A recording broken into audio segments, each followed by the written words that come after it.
Hello friends, welcome to how to draw step by step. ఈరోజు ఈ small floral డిజైన్ని select చేసుకున్నాను.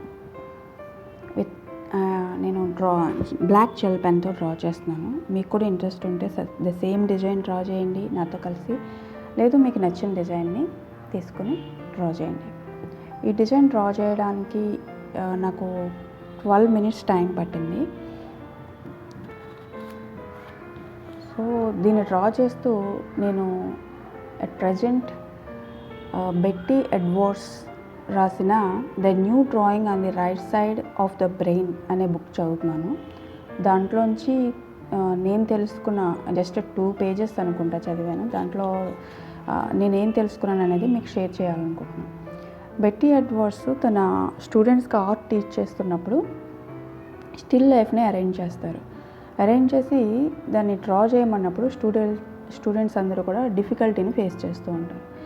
So Betty Edwards అడుగుతారనమాట, ఎందుకని మీరు డ్రా చేయలేకపోతున్నారు, అవి ఏంటి, మీ ఎదురుగా ఉన్న స్టిల్ లైఫ్ మీరు అరేంజ్ చేసుకున్న ఆబ్జెక్ట్స్ ఏంటి అని అడిగినప్పుడు వాళ్ళ ఆబ్జెక్ట్స్ అన్నీ క్లియర్గా చెప్తారు. వాటిని చూడగలిగినప్పుడు ఆ చూసినవి పేజ్ పైన డ్రా చేయడానికి మీకు ప్రాబ్లం ఏంటి అని అడిగినప్పుడు వాళ్ళు అదే ఆన్సర్ని రిపీట్ చేస్తారు. మాకు అర్థమైంది, ఆ స్టిల్ లైఫ్ అరేంజ్మెంట్ అర్థమైంది, కానీ వాటిని మేము పేపర్ పైన డ్రా చేయలేకపోతున్నాము అనేదే వాళ్ళ దగ్గర నుంచి ఆన్సర్ వస్తూ ఉంటుంది.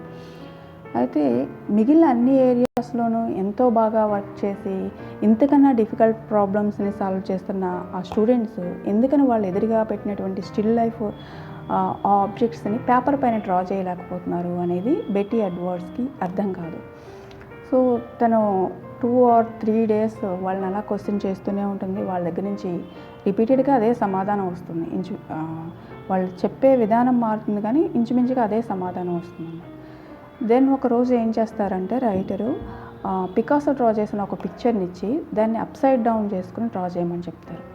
సో వాళ్ళు ఎప్పుడైతే ఆ పిక్చర్ని తలక్రిందులుగా చేసి డ్రా చేయడం మొదలుపెట్టారో అందరు స్టూడెంట్స్ ఎంతో సాటిస్ఫాక్షన్గా డ్రా చేస్తారు, చాలా హ్యాపీగా ఫీల్ అవుతారు. సో అప్పుడు రైటర్ అడుగుతారు, ఎలా అనిపించింది అంటే చాలా హ్యాపీగా అనిపించింది అంటారు. ఏమైనా డిఫికల్టీగా అనిపించిందంటే ఎటువంటి డిఫికల్టీగానే అనిపించలేదు అని చెప్తారు. మరి స్టిల్ లైఫ్లో కంటికి ఎదురుగా క్లియర్గా కనిపిస్తున్న ఆబ్జెక్ట్స్ని డ్రా చేయడానికి డిఫికల్టీని ఫేస్ చేశారు, వీటిని అప్సైడ్ డౌన్ పెట్టి డ్రా చేసినప్పుడు ఎందుకు డిఫికల్టీని ఫేస్ చేయలేదా అని ఆలోచించినప్పుడు అప్పుడు తను దాన్ని బేస్ చేసుకుని ఆలోచించడం మొదలు పెడతారనమాట.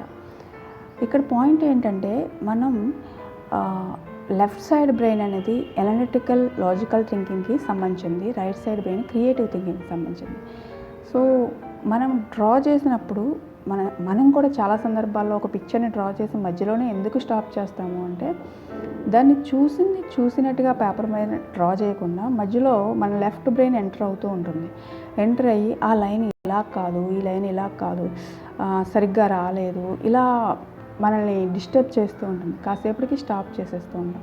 సో అలా కాకుండా ఈసారి ఎప్పుడైనా డ్రా చేసినప్పుడు ఆ పేజ్ చదివిన తర్వాత నేను ఈరోజు ఈ పిక్చర్ని తీసుకొని కాసేపు ఆ లెఫ్ట్ సైడ్ బ్రెయిన్ని ఆపడానికి ట్రై చేశాను అనమాట.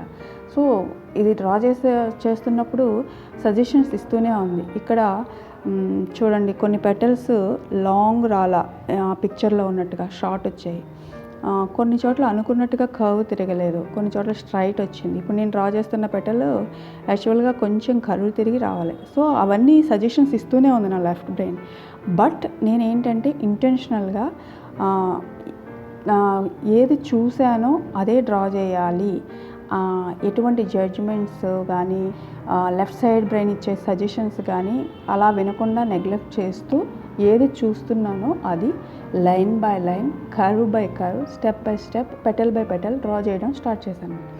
అలా డ్రా చేస్తున్నప్పుడు మన రైట్ సైడ్ బ్రెయిన్ యాక్టివేట్ అవుతుందన్నమాట. రోజులో కొంతసేపు అలా మన లెఫ్ట్ సైడ్ బ్రెయిన్ ఆపి రైట్ సైడ్ బ్రెయిన్ యాక్టివేట్ అయ్యేటట్టు చేయడం వల్ల చాలా బెనిఫిట్స్ ఉన్నాయి. సో ఈరోజు నేను చదివిన 2 pagesలోని నేర్చుకున్న విషయం ఇది.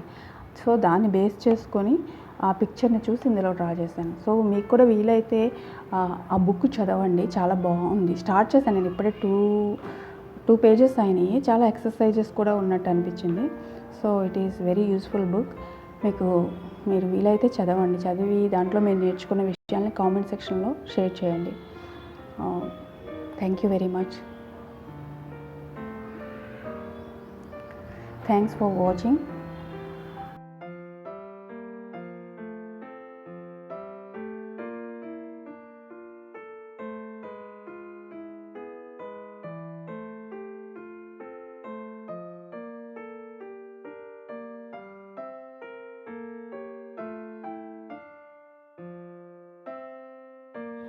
ఫైనల్గా పిక్చర్ ఇది యాజ్ ఇట్ ఈస్గా రాకపోయినా ఒక 12 మినిట్స్ మనకేం తెలియకుండా దాంట్లో ఇన్వాల్వ్ అయ్యి చేయగలిగాను.